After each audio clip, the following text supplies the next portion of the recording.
Oh, are we live? Yeah.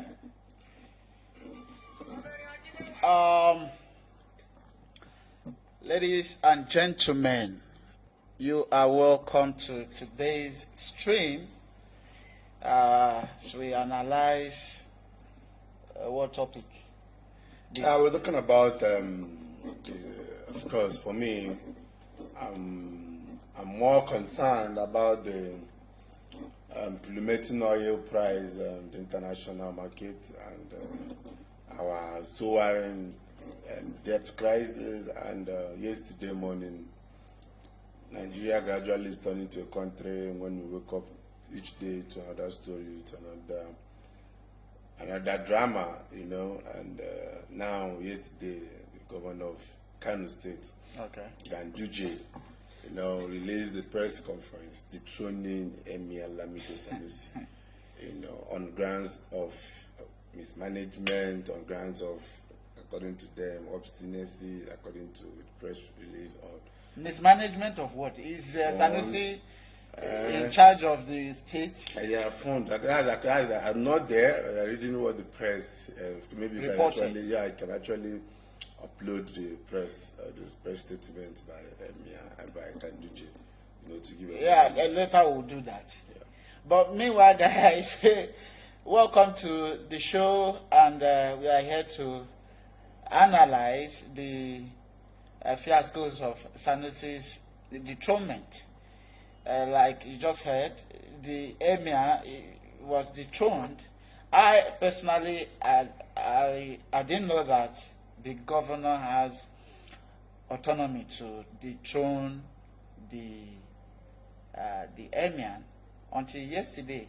So I'm here in the building with Mr. Obuneme Ojo, aka Nanyeleze. One. No, of Ojotu. Yeah.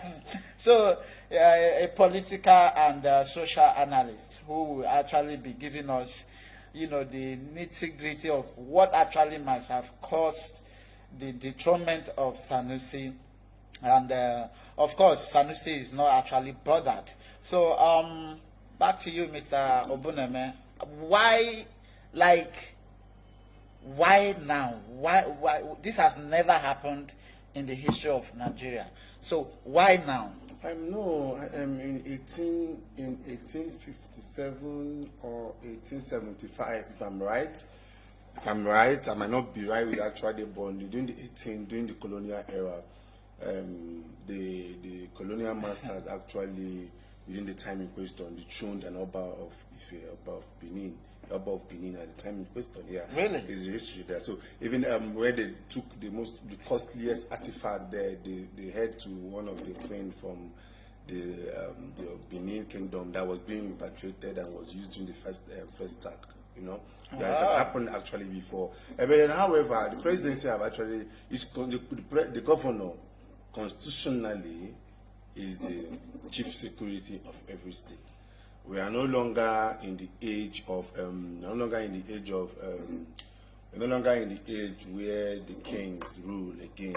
There have been a very thin demarcation between the king and the governorship executive arm. So the context of state creation, the king is under the governor, the executive governor of the state, under which the king operates. So constitutional wise, Ganduje has the right to dethrone Sanusi. Okay, constitutional wise. Yeah. But you have answered my question, but at the same time, I'm not satisfied. Why are you not satisfied? Why now? Maybe I didn't put my question right, but why at this time? Do you think it speaks well of us in the international space? For me, I don't really see anything bad in it. I don't think it's. I don't really. No, No. I'm coming. Constitutionally, I want to give you. I'm trying to set a presidency. I'm trying to set a perspective to this conversation. There might be a loggerhead between. Emir Sanusi and Ganduje. In His Excellency Ganduje. They might have the backlash. Of course, over time, we've always known there's a rift between these two bodies. There have always been rift between both of them. Maybe on political sentiment, are you getting it? But according to Ganduje, he said that the reason for his dethronement is that he doesn't have respect for this state government. Respect. And at the same time that he's trying to instill some violence in his state so to him, to the governor, who is, like I said, he's the chief security officer in the state. And it's maybe so because he's the chief security in the state, it doesn't matter what the kind of shame that you know. Now, if you're talking about shame about the international world, looking at what happened, let me tell you something you need to know. The Constitution overrides every other law we have in Nigeria. Oh, really? Yes. And now, the people of Kano State are the ones that will stand and say our culture is challenged. So it's the people of Kano that will stand up and make a suggestion here by letting Ganduje know that we want him. So it's not we from the side of this side of the world, just giving perspective to to a reasonable extent is a slap on our culture, the culture of the Kano people. That not those Kano people. I know, like I'm trying to reduce it to the state in question. Kano is one of the oldest caliphates, oldest monarchs we have in Nigeria that have been dated far even before colonial era. Yes. But what are we going to say about this? What are Kano people really doing? That's the first question. What are they doing? Are they okay? Yesterday there were people that were protesting in Kano saying that we don't want him, we don't want him. You mean the new Emir? People know that they don't want Sanusi, that they don't want him, they don't want him.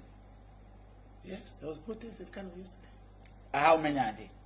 Of course, they always have you should know any protest in the north that comes in numbers. There are still people protesting against the dethronement, saying that no, we want Sanusi. No, I think the people want Sanusi, but the leaders of Kano, let me not even say the leaders of Kano. Sanusi, mind you, he's a very vocal person. Yeah.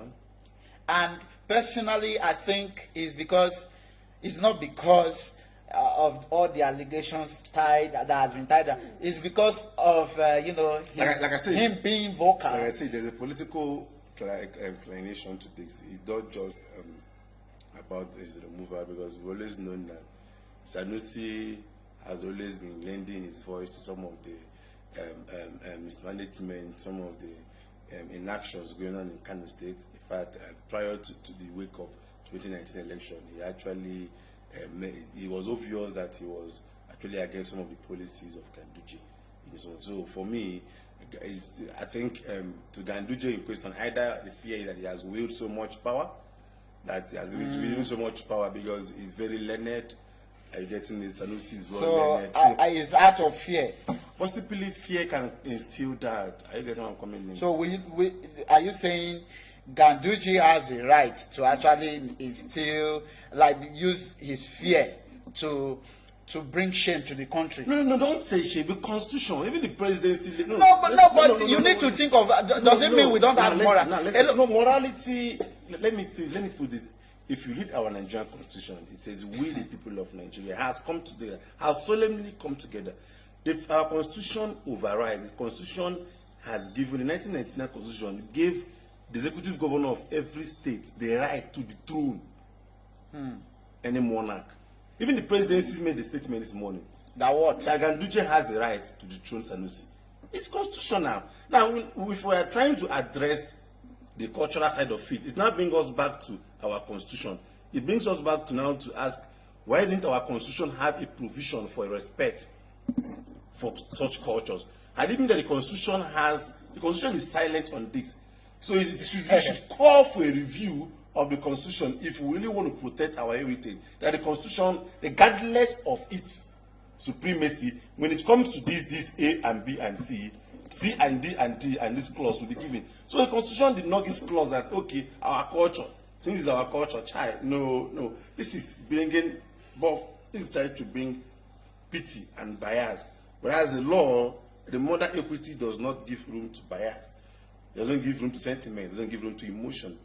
So if we are to talk about cultural heritage here, it means that we have to recall back to our constitution, review the constitution, and amend it and give provision for a clause that's on cases like this, which the constitution did not provide. So in the absence of that, what Ganduje did, we can be looking at maybe people might be out of their personal sentiment, have an attachment for reason why Ganduje did this. Understandable. There might be other reasons far from which I don't know. I'm not in the state. But outside that, what he did, I'm trying to let you know that it's constitutional. Get me properly. It's constitutional. Wait. It's constitutional. We know. Now, according to what you were explaining to me, Sanusi is a loyalist to this guy. Yeah. Sanusi has a very good Kwakwanso. Kwakwanso is a loyalist to Kwakwanso. So, are you saying that the elite in Kano State did not sit to decide this dethronement? Rather, the governor, because of constitution. What do you mean by the elite? Is the state ruled by elite or ruled by national estate? No, but there should be people who should decide. Okay, this guy can. Those people are now. This is when the elder statesmen are expected to come in. The people that runs the state is exactly legislators. This is how, for me. This is how it's supposed to be. Go to the political eyes of the state. Call them together. That do you know? This is what I want is happening, and I. Then Joe, you're really making me feel like I'm being a sympathy to Ganduje. No. I'm not a sympathizer to Ganduje as a person. But I have my personal sentiment with him. Owing to his the dollar case, whatever he had before the week of 2019 election. So I'm trying to change the narrative here. You're pushing it hard. Like, I'm trying to let you know, I'm giving you an insight to this. I've given you a two position to this. Constitutionally is right. That's why it brings us to what we want to talk about, the shortfalls of 1999 Constitution. When most of us keep asking for amendment of 1999 Constitution, there's meant to be a review. The Constitution have overstayed that we have to come together as a people to define what that Constitution is all about. There's so many of us who tell you that this is not the people's Constitution. It was a military Constitution to some people. To some people, the Constitution did not cover so many things that's meant to cover. So things like this are meant to be enshrined in the Constitution. So if there's an amendment call for this now, if you are being called as one of the statesmen that will be there in the constitutional review, you have to bring something like, okay, a case like this happened and the constitution was silent on this. This is a slap on our culture. I'm not saying it's a slap. I'm just trying to tell you that if you go there, you can now bring it up. The people, after looking through it and your facts and your position, can bring an attachment and review that section of the constitution, which gives the executive governor of every state rights to the throne. Then we cannot come about for now.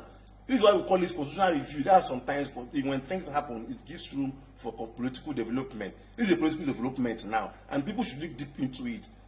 I get it, me now. So it's not giving room that, okay, what have you? So like bringing back, like, I believe before Ganduje made this decision, he has talked to some of the other statesmen in the state. I believe he cannot just wake up one morning. I believe, or even if the party caucus, I believe within the party caucus, they have discussed this, that this is and this and this, before they took it to National Assembly, the State Assembly. So the states are run by three particular arm of government: the executive, the legislators, and the judiciary. Which I believe that the House of Assembly is aware of this decision, or maybe to the prerogative of executive order that he gave this. But in between that, if the statesmen, the elites in Kano, says they are not okay with it, this is the time for them to speak up. And for me personally, I think it's uncalled for that the president will actually allow such a thing to be happening. What do you mean, in Joseph? His administration? Because Ganduje or whatever must have hinted the president. I don't know. Like I said, I don't know. You see, I don't know.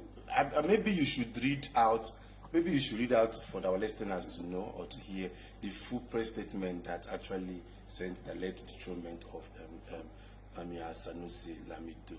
you know, them so you can have more insight. Our listeners can have more insight on what really played and the reasons upon which he was dethroned.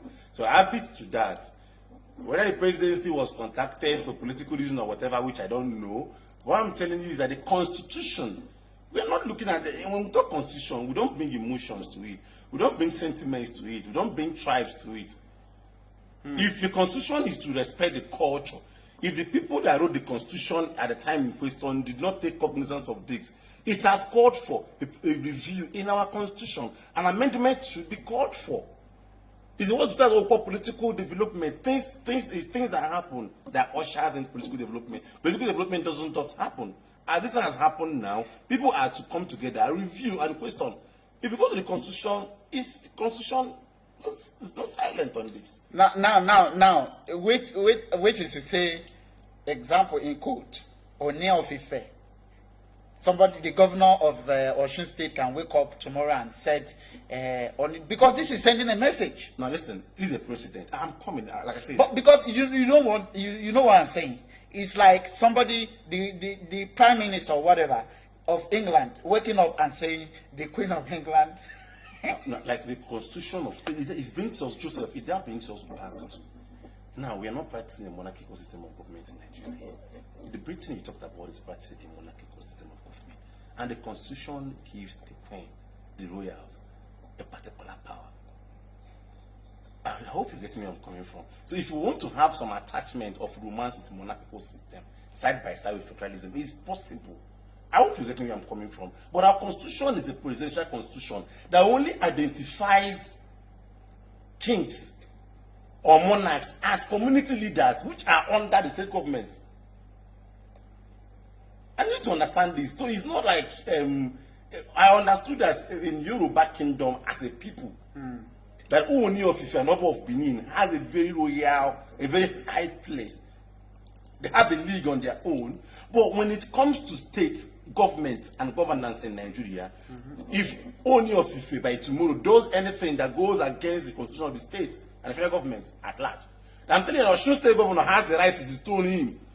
Now, it now boils down to the people of Yoruba land or the people of Osun State to come out and reappeal like a protest calling on the governor that he should bring back Ooni of Ife. Given reasons that they want him, I hope you know where I'm coming from. It's a policy, and policy can be changed. This is a policy, this is a statement.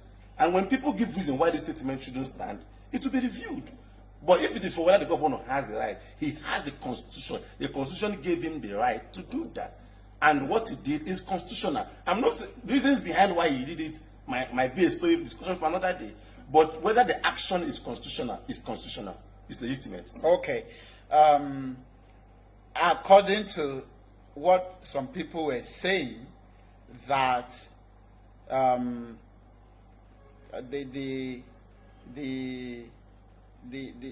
is actually, you know, Nigerians, when things happen, they bring in stories and all of that. He said in 1950 something, the Emir of Kano, which was the grandfather of Sanusi, the king of Igala visited him or so, and he demanded that the king of Igala bow down to him, and the king of Igala said no, and he insisted, and the king of Igala said, if it's going to happen, he's going to remove his cap and bow to him. He cannot bow to him as a king. And then when he agreed, and when the man opened his cap, bees came out, and he made a proclamation that the lineage of the Emir is going to be dethroned, and that it's reality that's playing out. What do you have to say about that? Okay, now this is taking another dimension to it, but I think we'll be talking about the political side of it and the constitutional side of it. I wasn't there when it happened, and of course, for me, I've heard this, but I've not really confirmed the tale. For me, it's a tale. I'm not from Kano State. I'm not really that I'm not really that poised to know more of their cultures very well. But if that be the case, for me, as much as I know, king doesn't bow to a fellow king, as much as I know. But be it be the case, it might be what happened. It might be that I'm not a religious person. I know that such things can happen on cases like that. But we're talking about constitution. We're talking about the legality of the action of the governor. If it was what happened, if it was a cause that came to light, I don't know about that. But for me, the position remained that the action of the governor is legitimate. Okay. Yes, it's between the ambit of the law of our 1999 constitution. That is my own position. Whether what happened between Sanusi's father, grandfather, and between the Emir of Igala, the king of Igala, for me, I wasn't there. And that is what played out now, fantastic if it is what happened. But the position still remains that the action of Governor Ganduje is legitimate. Okay. Now, do you think this will we allow Nigerians to start respecting that throne like it used to be? Because according to information, the dynasty has been divided into 5 now. Yes. So, and do you think, 2 questions in one, why divide it? And then do you think that throne will command the respect it's used to? Okay, now, Sanusi, who was the 14th Emir of Kano under the Fulani dynasty, I think about 2014 years, was when he was actually, enthroned to the throne. Yeah, you see, there are so many sides to this that happened. There's so many sides to this, and I'm going to give another perspective to this. These things happened for us to look and go back to our constitution. So many works are meant to be done in the 1999 constitution. Okay. So many works. The restructure, the confab of 2014 addressed so many of these things. I don't know if you're getting me. Now, this thing has happened. In the cultural side of it, is literally biased. It's really like a slap. That is what I want to hear. It's like a slap. I'm giving you the cultural side of it. Which, but a constitution, the position of constitution overrides the cultural position. I want you to get that. Okay. Unless that the constitution provides a protection for a particular culture, a particular position. Because if you go to, in the Black Fulani dynasty, in the Kano dynasty, I would say that they have a way of disposing a king who failed to go in tandem with the law of the land. Okay. In my own village where I come from, there is a process. If a king fails to do what it's meant to do as a king, or it has shown that it is incompetent to rule the people, there's a process of his dethronement. I don't know if you're getting me. Now, our constitution didn't allow or welcome or enshrine this process by the dynasty. Okay, the dynasty should do it in their own way of dethroning. Okay. So now these are the things we should look into. So the elites, the elder statesmen who have looked into this, who are saying that it's not meant to be this way, is a slap on our culture, it's a slap on our heritage, should still as well not just say it just to make their voice heard, but should push for a review. These are the things we were talking about. Had it been there some monarchical, that our federal constitution had some romance with some monarchy laws, you will see that there will be a provision, there will be a protection for this for Sanusi. The governor wouldn't have had such power, but there was no provision for that in the constitution, meaning that still yet that the governor has the right of what he did. We're looking at it from the constitutional side of it. Yeah. But if you want to respect, if we say that okay, now we want to give more credence, we want to give more relevance to our traditional institutions, it means that the constitution will go back to the constitution and look at how we can employ some strength to the cultural strength to the constitution to give more protection to our traditional institutions. But if that's not done, it has happened and it's a precedent. Okay. And I'm telling you that if nothing is done about this from now, within 4 years' time, another one will happen in another state. That is what I'm saying. But the only way to bridge it, like I'm telling you, the only way to bridge it, if there is a constitutional amendment. Until it's done, the constitution remains silent, and any other governor that does that still remains correct. Now you see why Nigeria do not want to give autonomy to the I mean, the federal arms does not want to give autonomy to the state government. If there will be autonomy, if there will be what we call restructuring, if there will be state creation in the land of physical federalism, where the states will have physical, when we talk of autonomy, we'll talk about the physical autonomy, not just ordinary autonomy. We're talking about physical autonomy. So, but it still boils down to the same thing. Our constitution needs urgent amendment. Okay. I think Ahmed Lawal, the governor, the Senate president, over the weekend, I think that was on Friday or so, said something about the constitutional amendment. Our constitution is aged to be amended. So many things need to be amended in the 1999 constitution. That document needs serious overhauling. It bequeathed so many power to the center. It bequeathed so many power to the state governors. The executive wield so much power. In fact, there is a position that the Nigerian president or executive wield so much power than all the executive arms of government in the world. There's so many power bequeathed to the executive arm. Okay. So, guys, you can contribute to our discussion, and we'll put the discussion up for your comments on the screen for for the world to also see. So you are free to be part of what is happening. What is your view? What are your views? What do you think is wrong? What do you feel is right? Is the governor right? Correct for removing the Emir? For me, I used to think the Emir has more power than the governor. I didn't know that. No, they don't. So let's hear your comments. Bring up your comments and let's put them up for to be part of the show. So you said the federal has more power and all of this. Now, the federal has not done what the governor just did. Now, even though they have that power. Now, this is the state. This is at the state level. There's what we call concurrent list, what we call residual list, what we call exclusive list. Now, this is at the concurrent list. The governor can come in this. The presidency does not have direct connection or contact with the traditional rulers in your state. The governor in the state is at the extreme case.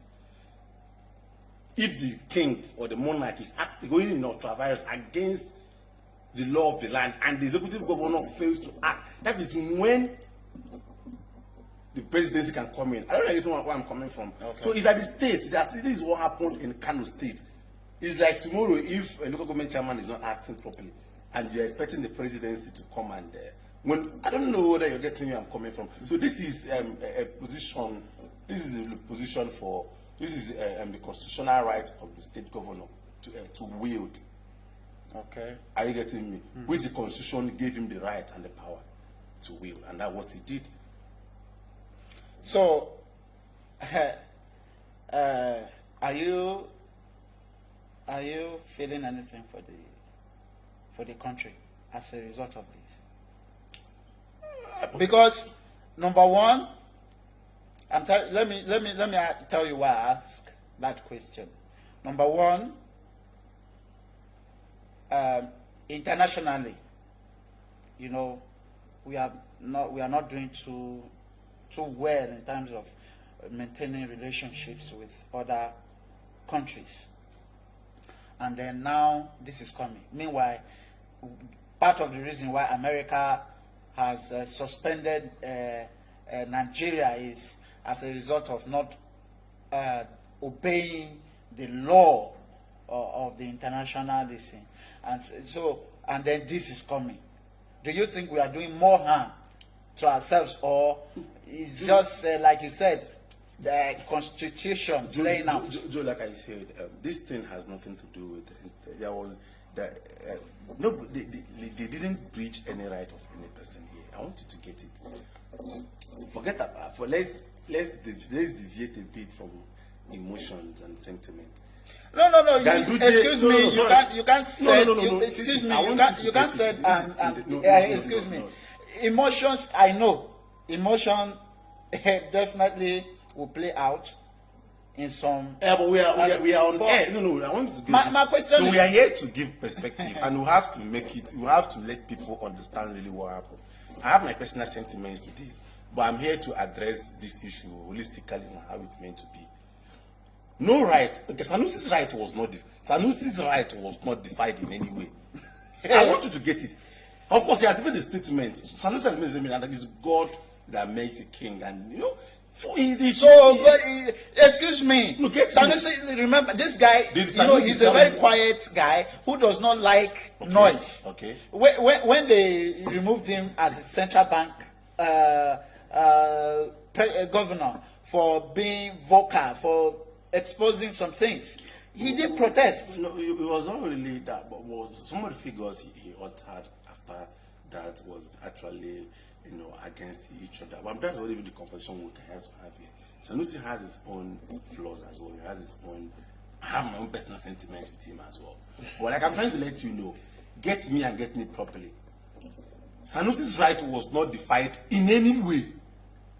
The governor only did what the constitution bequeathed him power to do. We can have problem with that. We can have political problem with that. People from the other divide of PDP might say what he did is wrong. Maybe it was political reason. People from it can be, but I'm telling you that there was no right vis-a-vis the international law we're talking about. That what don't you think it can be? The only thing, like I would let you know, like can spur my only show the world and how we value or the respect we give to our traditional institution.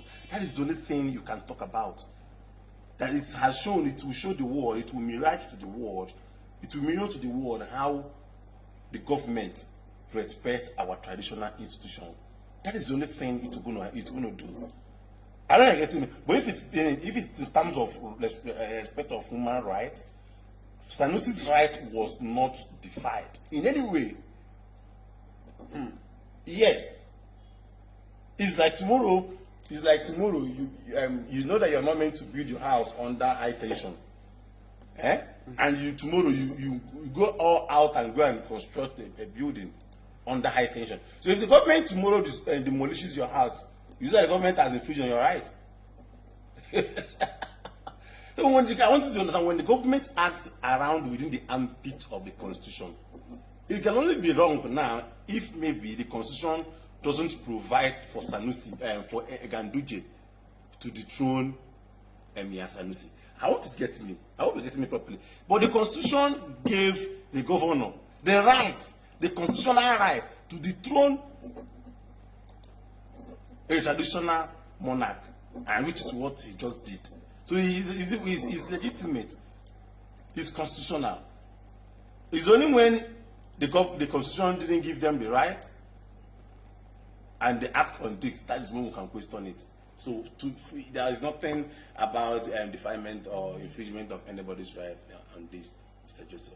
Well, for me, I feel, and wait, let me ask you before you don't feel ashamed? Do you think the government, the Buhari's government, should be ashamed of what is happening? Such a thing. I have taken my time to address this. Yeah, you have taken your time to address this, but I want to hear it in a simple time. Do you think the government should be ashamed of what is like? Do you see any reason why the government should be ashamed of such a thing happening? And Buhari government should feel ashamed of such a thing taking place. Because Sanusi is not only the corrupt, because what they are saying is he's corrupt. According to the mover was rich in order to safeguard his sanctity. Excuse me, the culture, a Hajia, I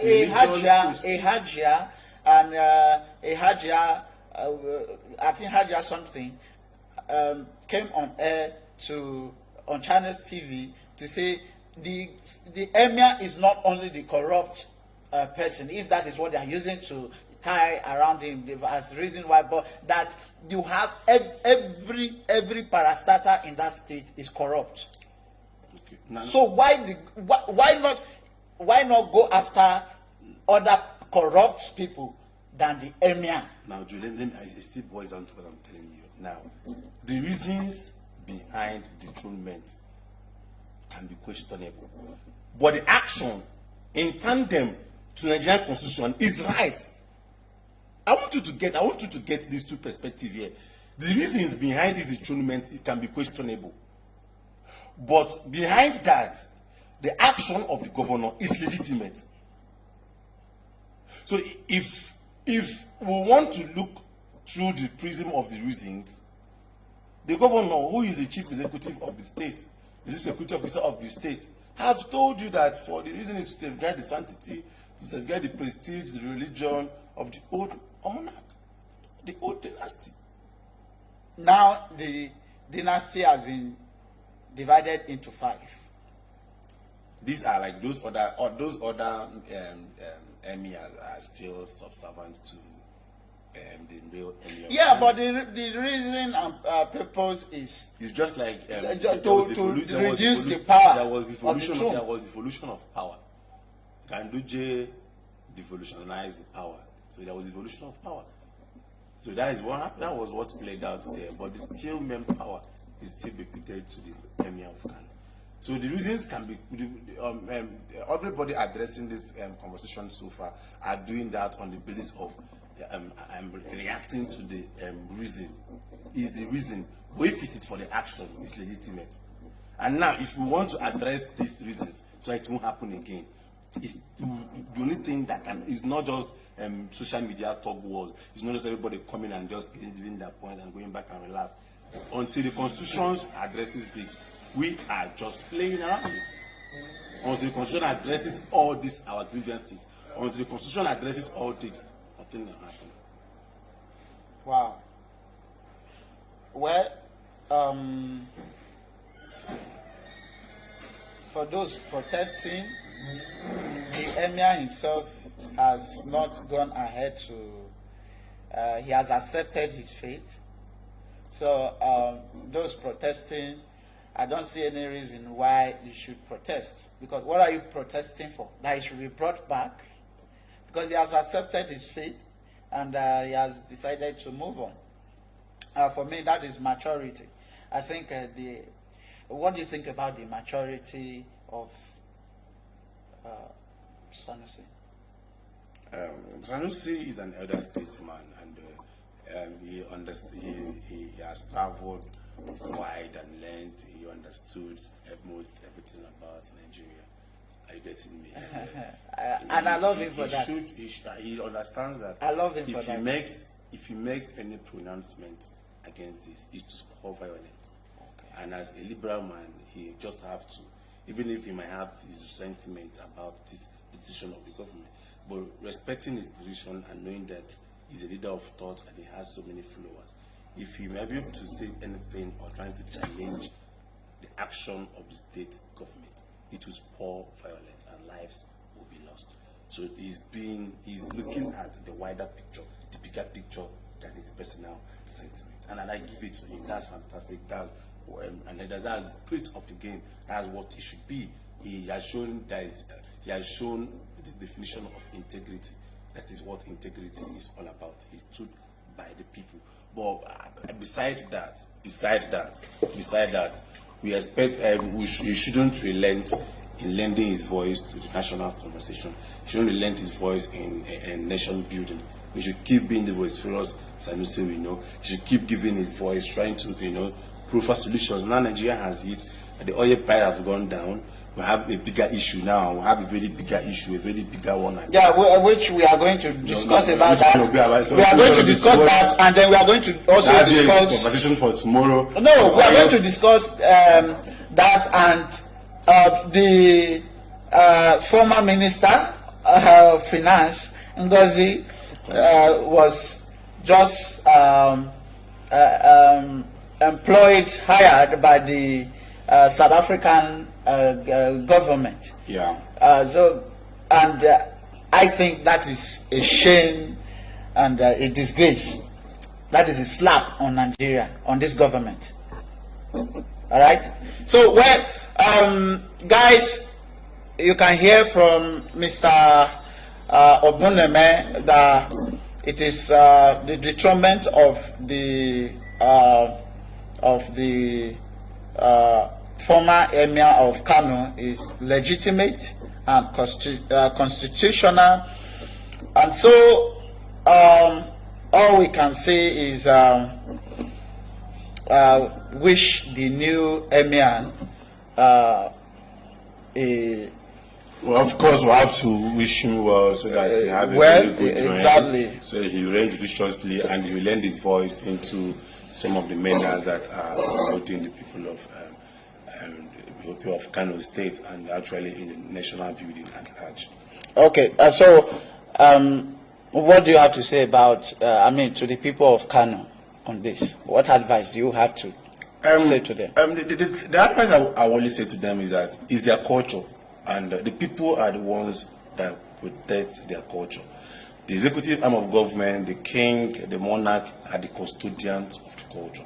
But the people that protect the culture, the people that are the culture are the people of Kano State. So they are the ones that knows what they want. Okay. But in anything they are doing, there shouldn't be any violence. It should be done amicably. Diplomacy should be put in place in anything they are doing. Let are not at the cost of trying to register their sentiment.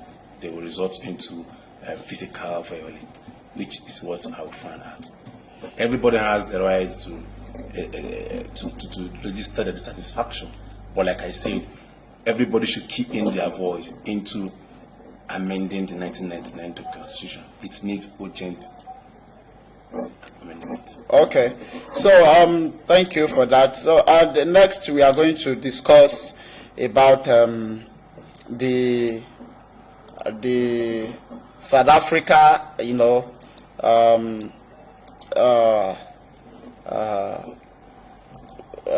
employment of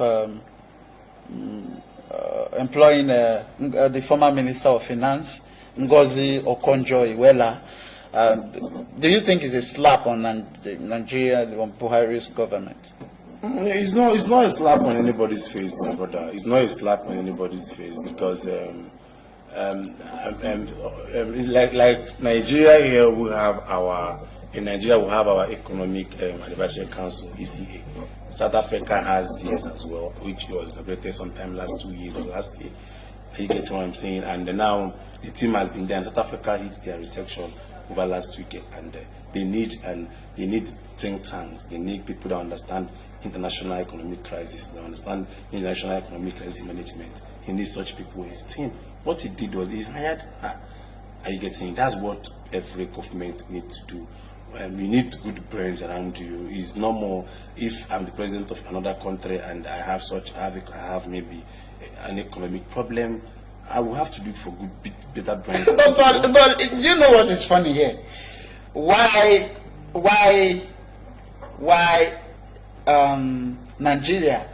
Like, don't they have think tanks in South Africa? Is that can we also look at it on that aspect? Sorry. I believe there are people like Ngozi.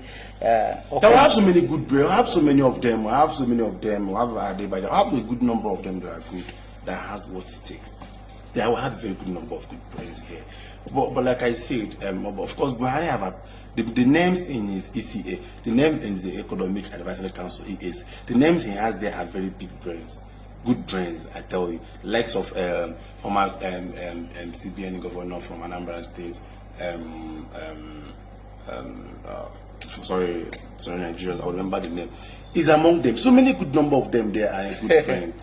But the problem is the president hearing or listening to the economic advice coming from this team? That's the question. Because these are the people that have understood international economic crisis management. So now, do you, apart from me, it's a slap on Nigeria on this government? No, for me, it's not a slap. Why? It's not a slap. It does not mean that yes, Okonjo-Iweala she's. But we should. This is somebody we should have you know, in this government. Of course, we know the role she played. Okay, now let me ask you: do you think she has not been valued in this country? Of course, she has been former minister of finance. She has been former minister of finance. Yes, high level of exactly. So she is a reason why she should be, you know, working for this country and making sure. Of course, we won't tell Nigerians. Yes, we can suggest. We can give names that should be in our economic advisory council that will advise the presidency on the way forward on how to move our economy. Yes, we can do that, but at the same time, the president on his own have the right to select people he thinks he can work with. There are good brains outside Konjiwala. I'm telling you, there are good brains outside Konjiwala. Hello, well, excuse me. This woman we're talking about, you know, has just been hired by South Africa to think for them. Yes. And you are telling me here that, you know, yes, of course, she's not only the, you know, think tank we have, there are good brains. Do you understand? There are good brains. But, what is it that Nigeria saw? I mean, South Africa saw that Nigeria did not see. Like I said, Joe, is every government has people they want to work with. We have other good brains outside Konjiwa. She's very good. She's amazing. She's perfect. In fact, she worth the onion. But like I'm saying, we have other. The question is the ones we have already, the members of the EAC. Is the president listening to the economic advice that are profiling? Whether the president is listening. Yes, because these people has the onion as well as Gozi Konjiwala has. The people in that team, former CBN governors are there. Emir there is a very good. He's his onion with a very good team, economic team. He will do wonders as well. I don't get where I'm coming from, but the question is the presidency listening to the advice, economic advice coming from this team, and this is time. If the presidency has not been listening to them, we should strive as much as possible to listen to them, because we are really heading, the ship we're into now is taking us to nowhere. You know, I must tell you, it's serious. We're in a very big mess now, no matter how we try to manage it. Okay. Yeah. And our debt crisis, is still so high, a very high. Exactly, which is what she's supposed to be thinking and giving solution to the Nigerian government. But now she's taking that knowledge to South Africa. Like I said, yes, she will be a plus to the government. But we have other good brains as well that are in the EAC. I want you to get that. South Africa hired her because of her competency. For any reason why the president of Muhammad Buhari did not hire her back is what I don't know. But my own position is that the presidency should strive as much as possible to listen to the EAC. And if he has been listening to them and maybe they are not too good, then they should be relinquished and the new set of EAC will be appointed. Because what we need now are think tanks, economic think tanks, that will provide solutions that will bring us out from the woes that are bedeviling our economy contemporarily now. Exactly. Yeah. So, exactly my point. Yeah. So whether the Okonjo Iweala is with South Africa, amazing, it still brings Nigeria to the world map. That yes, Nigeria will have what it takes to be the world power. Fantastic. But we have other good brains as well. Is the job being done? It's now the onus now is on our presidency. I'm not the one to hire for the presidency, unless the president wants to hire me as a consultant, which I would gladly like to take one day. But outside of that, the presidency have appointed members of the PCAC, and I wish the people there are think tanks every Nigerian respect when it comes to economy. So let that group sit and think. Let them brainstorm. Let them be locked in a room and be given like 1 week or 3 days to provide a solution, an economic landmark that will take us out from this. Well, and of course, we have so many other think tanks who are actually, I would say, have been, in the past, laid off by this country. For instance, you have Fumi. Where is she now?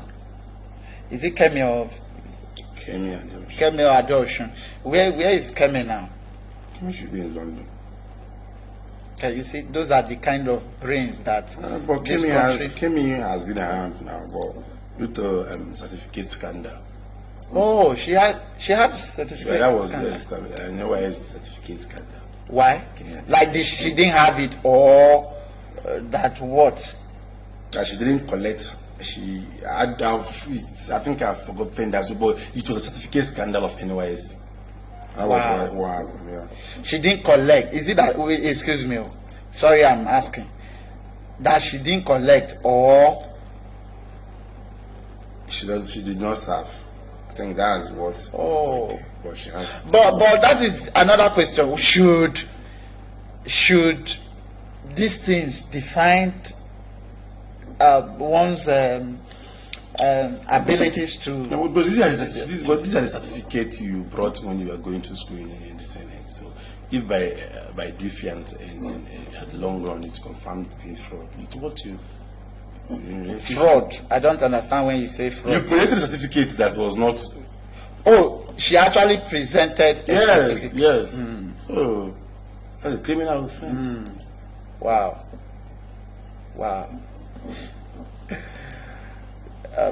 See, at the end of the day, Mr. Ojo, I personally think President Buhari has more, like, he even has more leverage than Jonathan. In what perspective? Okay, he has more leverage. I'm not talking of the oil, whatever, but the brains he has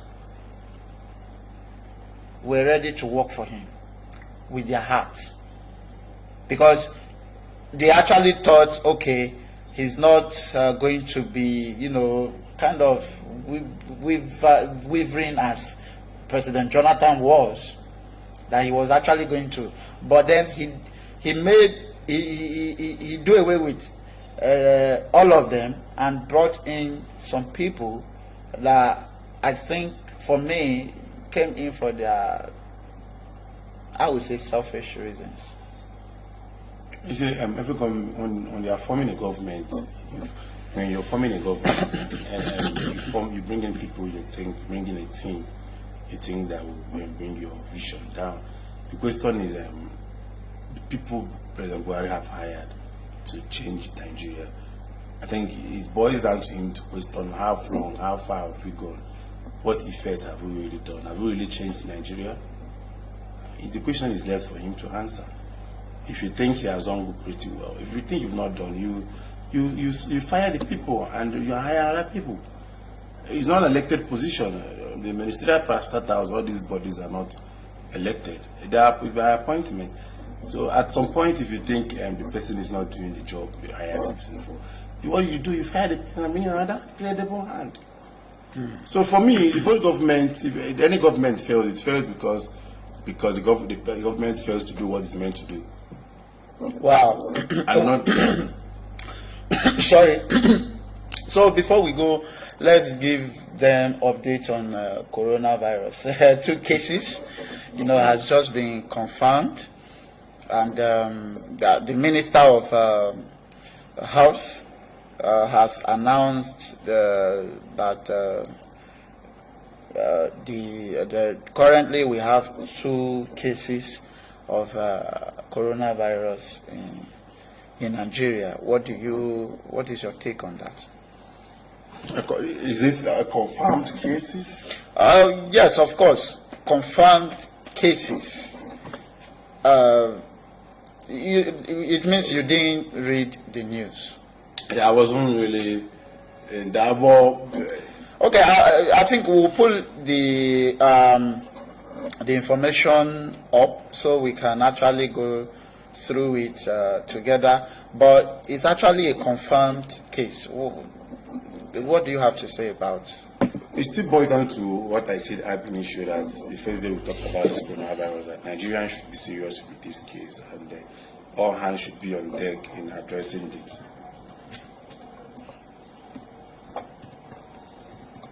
Yes, everybody should be on deck. Prevention tips have been pulled out. Everybody should strive as much as possible to see how you try to be safe. Why the NCDC are trying their best, why the Ministry of Health is trying their best, every Nigerian should also try their best to always use your sanitizers, always wash your hand with soap. Possibly most soaps and have some touch of alcohol in it to be sure you are safe.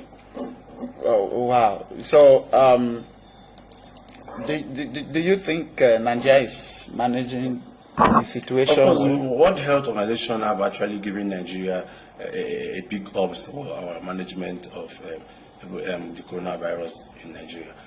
The outbreak was not really much like how you've been seeing in other countries where the reported cases have run into 10s and into 20s. Yeah, so far it's 2. Meaning there's a very good high level of management about it. I can say that Nigerian government is really trying on this one. And do you think dissemination of information has been accurate? So far so good. NCDC is trying their collaboration with Ministry of Health. They are really trying on the daily basis to ensure that they keep Nigerians up to abreast with the latest development on whatever is happening. Like I said, they are really trying their best. Okay. Well, we are going to pull out the updates for us to go through it. So because Mr. Nangeleze will soon be leaving, so we'll pull out the information. After a short break. Hashtag what? Short break. Short break. Okay. Hashtag short break, he said. And so let's people are dying. Do you think this is taking the too long for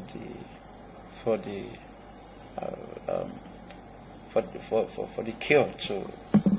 Is a global epidemic, novel virus that every hand out on desk, working day in, day out to see how solution. Nigeria is doing their best. Disease control, they are looking for solutions here. China, where this novel virus broke out from, are actually doing their best to the Americas, the European countries. Everybody, all hands are on deck, trying to ensure that solution is, and we pray that in sooner time that the cure for coronavirus will be out, because if it fails to come out, it will really be a very, very damage and a very threat to every human being, no matter where you are. Remember, it's not a respect of anybody, it's not a respect of your religious sentiment, it doesn't respect your position, it doesn't respect your political affiliation. It's a threat to we all, and we all should do all our best to fight it. Of course, we should all do our best to curtail this epidemic. So I mean, let's pull out the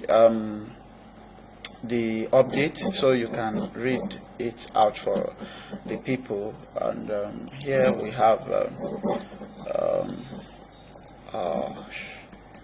okay, so here we have the update. Can you read out the highlights for them? Yeah, this is the 10th National Situation Report. Sorry, let me pull out this. Okay, yes. Okay, here we go.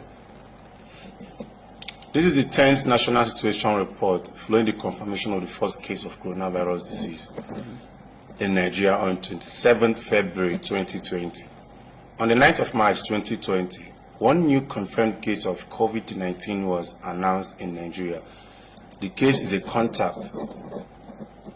Sorry, I actually want to pull it out for so we can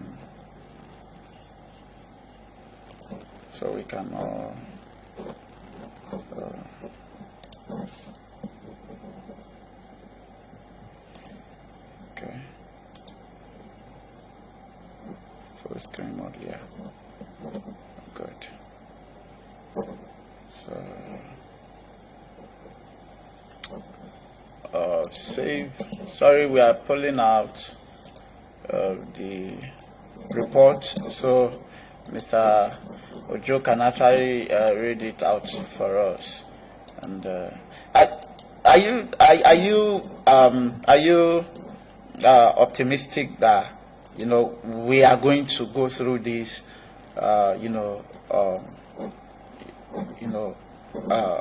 without death? Of course, there must be I don't know, but there are going to be reported cases of. There's going to be a reported case, but it all depends on. I pray that they strive as much as possible to manage it properly. If it's managed properly, there won't be number of death rates. So far, so good. NCDC are trying their best. Let's pray and every Nigerians keep supporting them, giving them the support they need to put it on. Okay. Well, and they said the white guy is recovering fast. So, do you think he's going to release to the public? Of course, before he be released to the public, there will be a quarantine. He will go through several steps for us to confirm that yes, he doesn't longer have. That means if that happens, that means there have been a solution to it. They are being managed. Does not mean that they have been solution to the treatment. They are being managed. They keep administering treatment till they will get a one that will actually say that this is actually the treatment for coronavirus. I think it's management. They are managing the situation. Okay, they are managing the situation. Yeah. Okay, let me just put the stuff up so we go through it. So can you actually read out the on 9th? Okay, I can pull out from the other side. I think that font is very small for me. Okay, let me just make this. Yeah. This is the 10th National Situation Report, following the confirmation of the first case of coronavirus disease, COVID-19, in Nigeria on 27th February 2020. On the 9th of March 2020, one new confirmed case of COVID-19 was announced in Nigeria. This case is a contact of the index case. Cumulatively, there are 2 confirmed cases of COVID-19 in Nigeria. A total of 27 people have been screened for COVID-19, 1 new in 5 states, Edo, Lagos, Ogun, FCT, and Kano. Out of which 25 tested negative and have been ruled out, while 2 were confirmed positive. Index case and the contact of index case with no death. A total of 216 contacts were linked to the index case, comprising of 4 contacts at the airport, 4 at the hotel, 39 at the workplace, and 169 from the airplane. Of the 216, 45 traveled out of Nigeria, and 171 are presently in Nigeria. Of the 171 in Nigeria, 69 are in Lagos, 40 in Ogun, and 52 are in 10 states: Akwa Ibom, Anambra, Bayelsa, Cross River, Edo, Imo, Ogun, Osun, Oyo, and Rivers State, and 11 in unknown locations. Wow. Yes, of the 171 contacts currently in Nigeria, 136, 79% are currently being followed up, comprising 62, 90% in Lagos, 39% in Ogun State, 34 to 65% in other states. The 2 confirmed cases are clinically stable at designated treatment facility for COVID-19 at the Infectious Disease Hospital, IDH, Yaba, Lagos. A multi-sectoral National Emergency Operations Center, EOC, activated at level 3, continues to coordinate the national response activities. The first SARS-CoV-2 gene from the index patient was published online through a joint collaboration between Lagos State Ministry of Health, NIMR, AGE, ACEGID, LUTH, and LCDC2. Global situation as at 8 March 2020, a total of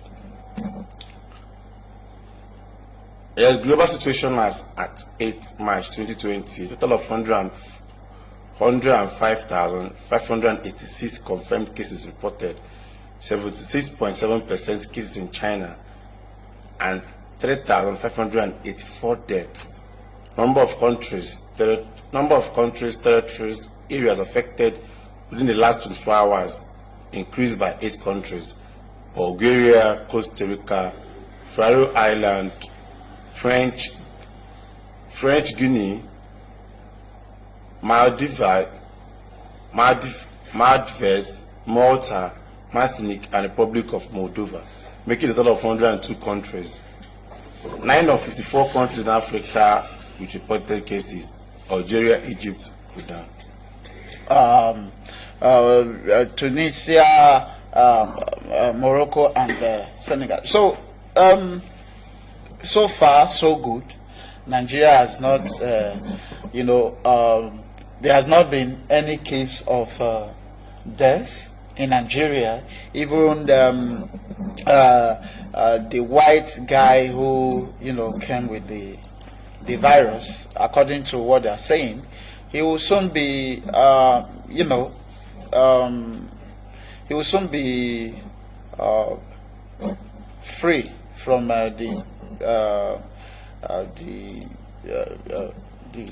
hospital to go about his work, because I guess by now, if the virus wanted to kill him, it would have killed him. So now, if this guy survives, which of course people are surviving in other countries, but if he survives, it means our government is able, in the aspect of managing situations like this, our government is when it comes to cases like this, our government are really good with things. I must tell you, they are really trying their best.